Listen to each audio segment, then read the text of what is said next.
just getting worse and worse. Like every day I log on to X, I'm like, oh my God, what did the Olympics do today? I mean, like, I think that the only positive stories that have come out of Paris 2024 are the US women's rugby team winning their bronze medal and Jason Kelsey being obsessed with him. And I just love him and he's adorable. So that was really cute. The US women's gymnastics team, who are just like the stars of the entire show every single year. And similarly, the US men's pommel horse competitor, that adorable man that made the entire internet fall in love with him. Like, those are the three good things that I can think of that have come out on social media about the Olympics. Obviously, there are many successes, and I'm so proud of all the athletes that got there and that are competing. And I hope that all of the stuff that's happening on the outside is not taking away from them and the fact that they are at the Olympics, because that is very cool. However, basically everything has just been terrible. I mean, there is a child that is competing. Athletes are dropping out of competitions or literally throwing up on screen because of having to swim in the polluted River Seine. Athletes have literally been locked out of the athletes' entrance to their events because they changed the protocol mid-Olympics and they didn't inform people. I mean, it is literally insane. Not to mention, of course, there are two allegedly biological males competing for the gold medal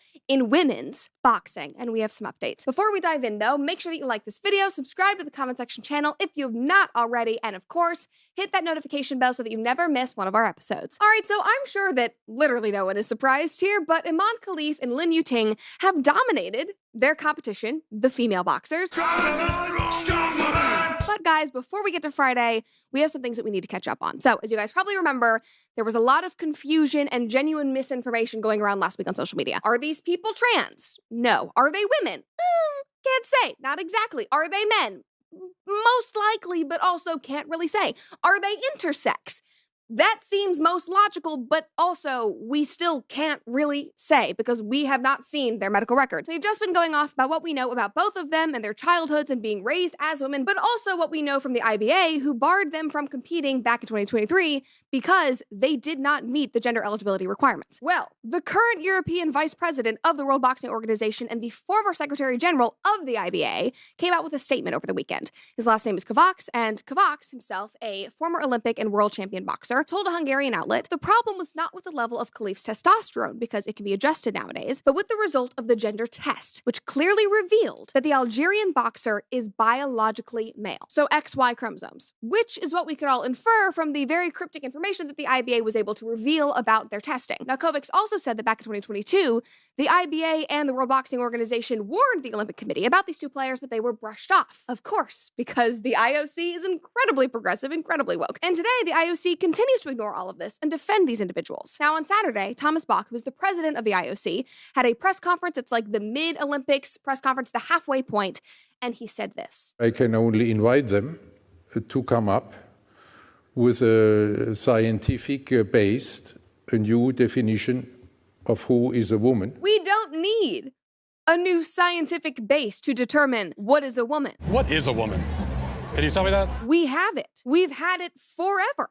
You literally just need to ask a doctor. You want a new definition so that it can fit your narrative of what you are saying a woman is. Okay, thank you, Mr. Bach. And somebody being born, raised, competed, and having a passport as a woman cannot be considered a woman. Because none of that is biology. We will not take part in a politically motivated, sometimes politically motivated cultural war. What is going on in this context in the social media? Here you go. With all this hate speech, with this aggression and abuse, and fueled by this agenda, is totally unacceptable. Okay, so it's hate speech, it's totally unacceptable, and people worried that a biological male is fighting biological women in your women's boxing tournament. That's actually just fueled by politics and an agenda. Okay, it's really quite simple. You literally just have to look at the science. And sir, you can call yourself a woman. Anybody can call themselves a woman. You can be a woman without discrimination. Like, it's so laughable. Like, do women have the right to practice sport fairly or safely? I mean, think about all the women who have been injured by the men that they have been forced to compete against. I mean, was it fair Or free of discrimination when a 17-year-old volleyball player was slammed in the head and left partially paralyzed while her transgender competitor was cackling above her in glee? No. And yes, that is an absolutely real story. You can go read this article. But these people would rather let young female athletes like Peyton McNabb have their careers ended and face permanent, life-changing injuries than be politically incorrect, even when the evidence is right in front of their faces. I mean, literally this morning, the IBA held their own press conference to provide even more clarity about Iman and Yuting. Just listen. The tests were taken and the results, I'm going to discuss this shortly, the results that were brought out were inconsistent. So, further to which... Inconsistent with being female. That happened, and on the 23rd of March, the results came through, and it demonstrated the chromosomes that we refer to within the technical and competition rules that make both boxers ineligible. And that was then further ratified by the BOD, our board of directors. It was taken there to remove both boxers from the championships. On the back end of that, the results came out that no further action to be taken. So that whole clip is about 5 minutes long, but TLDR, there were 2 rounds of gender testing. They failed both of them. They were given the opportunity to appeal after they were notified in writing about the results of these blood tests. Yuting decided not to appeal. Iman Khalif did try to appeal, but then after further discussions, withdrew. So these are legally binding. They signed those letters. They acknowledged that they failed these gender eligibility requirements, and they moved on. Now, after that, the former chair of the IBA's medical committee stepped in to answer some questions. Journalists obviously pushed him further, but his answer was the same. Medical result close and state laboratories that these boxers, these men. So there you have it. One person commented and said, so basically, we know they're males. They know they're males. The IOC knows they're males. And the people on X idolizing them beating on women are misogynistic idiots who would sell their souls in order to validate men in women's spaces. Yikes. Yeah, that about sums it up. Another person said, so the IOC is deliberately allowing men to punch women. I bet they come back with, but we checked their passports for the 4th time. Absolutely. And again, the passports literally mean nothing. We know already that they are listed as female. That's a fact. We know that they were raised as females. But considering that doctors usually recommend intersex babies to be raised as female and that they undergo gender normalization surgeries, there is more nuance here. There's another story here. NBC has actually done quite a few pieces on families with intersex or DSD children.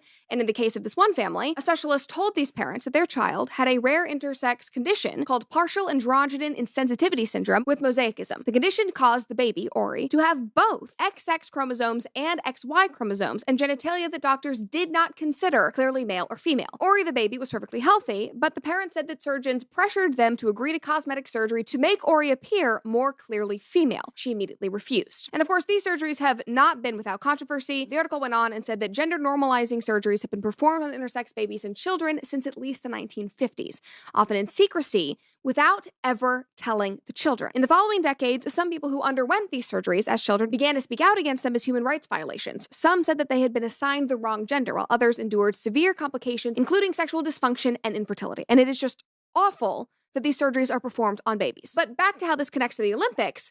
While that gender normalization surgery can change the baby's genitals to look more in line with one of the sexes, usually female, you can't change genetics. And having that XY chromosome and obviously the high levels of testosterone and the large body mass gives these athletes, these 2 athletes, a very serious advantage. That is why they were disqualified. And Khalif, at least, does not seem to care. NBC reported that after Khalif's most recent win, the boxer said, I want to tell the entire world that I'm female and I will remain a female. Now, what is so disappointing and maddening about this entire situation is that if the IOC would just be honest and would stop being so cucked by political correctness, this could actually spark a very important and productive discussion that would help everyone involved. If Khalif and Yuting are both actually intersex and both have DSD, which again isn't fully confirmed, but it's a high probability that that is what's going on, that is not their fault or their choice. That is how they were born. They cannot help the chromosomes that they have or how their families chose to raise them, but the IOC can make an effort to acknowledge the situation, to at least acknowledge it and take steps to protect